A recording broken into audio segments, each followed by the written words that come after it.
nag-aahit kasi.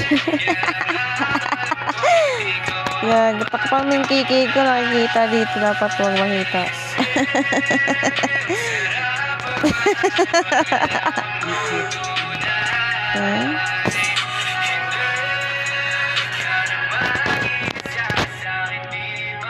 Yan, ahitin mo mabuti, dapat makalbo yan, walang buhok.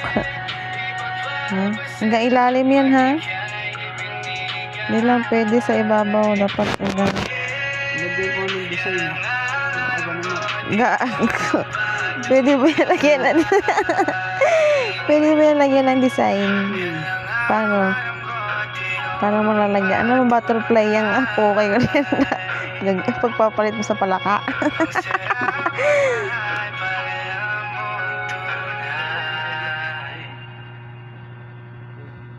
Alam mo, alam nila yan ang ano ng akin. Kahit na Bakit ang linis? ha?